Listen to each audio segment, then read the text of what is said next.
Time for Upfront Thursdays, a look at the week of Wisconsin politics. This week dominated by this, Eric Hovde's video message announcing he has not conceded the Senate race that he lost to Tammy Baldwin by less than a percentage point. He also said he hasn't decided whether to challenge the results or ask for a recount. He did raise questions of voting irregularities in the city of Milwaukee, which have been vehemently denied by the city. That's where we begin today. And we welcome in Matt Smith, of course, the executive producer and co-host of Upfront, the political director at WISN TV in Milwaukee.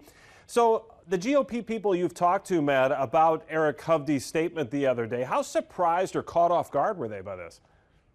Like 100% surprised. Sources that I talked to, which would involve and talk about top-level GOP officials here in the state, say they were essentially blindsided by this video that he put out on Tuesday, not conceding, going after the city of Milwaukee, going after the third-party candidates. They were under the impression that day that he was going to concede the race, and then he comes out with this video. Top Republicans accused the campaign of going radio silent. So not only some friction that we're hearing from Democrats, but at this point, some internal fighting between the Hovde campaign and other Republicans in the state, as everyone now just kind of sits and waits for his decision on whether he's going to request a recount or if there's any other type of action, any legal action that we're going to see in the coming days from his campaign.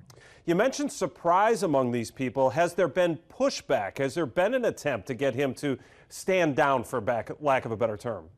Well, listen, I mean, they're talking publicly, right? They're talking with reporters on background and knowing full well what's going to be published and printed. So in some essence, yes.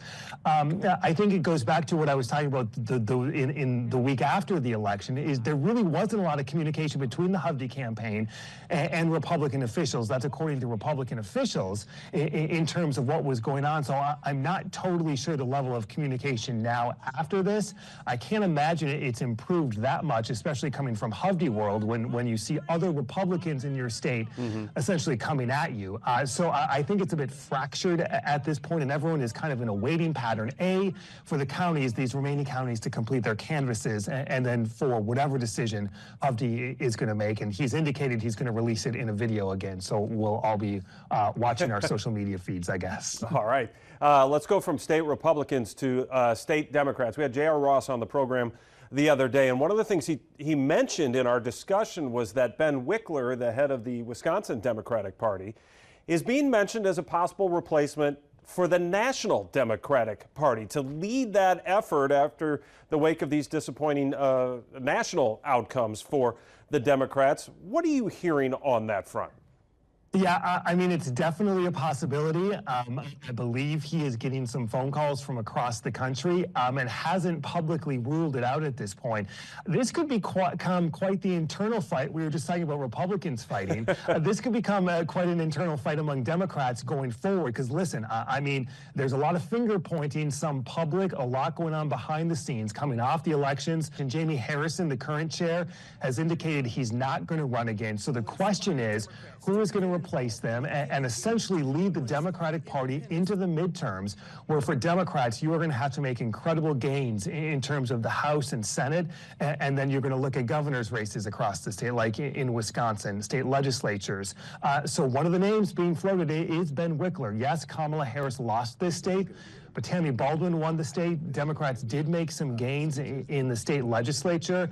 Ben Wickler has been a rising star within the party. He knows how to raise money. He's an incredible fundraiser. So I think those are some of the attributes that national Democrats are looking at as a potential possibility. But don't think this is going to go quietly. This could potentially turn into quite the fight publicly. We'll see. Well, and it is a position that I believe has to be elected, right? There's a vote among committee members to get there, so it's not just a slam dunk. If they want them, they get them. But based on the things you said about what he's been able to do here in Wisconsin, Matt, and build this apparatus for the Democratic Party, what kind of absence, what kind of void would that be if, in fact, he does make the jump? Well, that's the question, right? Like, are you going to pull from this critical battleground state to elevate, and then who will fill that spot? I mean, I guess Democrats could argue, listen, the groundwork has been laid for someone new to come in and kind of take off from where the party is. But yeah, that's a big question that Democrats here in the state are going to wrestle with in terms of where all these moving pieces may end up over the next couple weeks and months. Curious about Sunday's show. You're going to have Senator Ron Johnson on. You're going to have Congressman Mark Pocan on. There's going to be a lot of discussion about these cabinet nominations that have come out from President-elect Trump.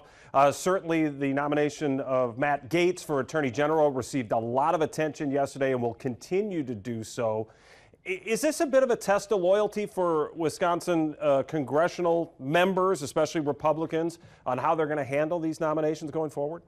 Yeah, 100%. I mean, listen, it's been a wild few days in Washington. Congress has just been back for a few days, and the transition is in full force. So, yeah, I mean, it's going to be interesting to see how Senate Republicans navigate this, especially with some of these picks that are more controversial, like Matt Gaetz, the most high profile and the most controversial so far, in terms of what they do, or if they go this approach of recess appointments that we've heard some about in recent days, that would essentially allow the Trump administration, in some respect, just to appoint these people and get them into their spots without full Senate confirmation. Whether the Senate budges on that in terms of Republicans, the Senate has been quite the institution, right? Senators are proud of the institution that the Senate is in terms of the filibuster, in terms of the rules they follow, and just the body of the Senate itself. Whether that holds or they're going to try to fast track these is going to be a key question, and how much support people like Matt Gaetz is going to receive. You're right, it's going to be a true test of whether Republicans all fall in line for everything Trump wants, or if they're going to put up some questions and roadblocks. At least appears now at this moment, Republicans aren't going to completely fall in line, at least on this pick. All right, we'll see how it shakes out. Look forward to that conversation with Senator Johnson and you coming up on Sunday. We'll see you then, Matt. Thanks. Sounds good. Have a good afternoon. And of course, you can see up front this and every Sunday morning, 10 a.m. right here on WBAY TV.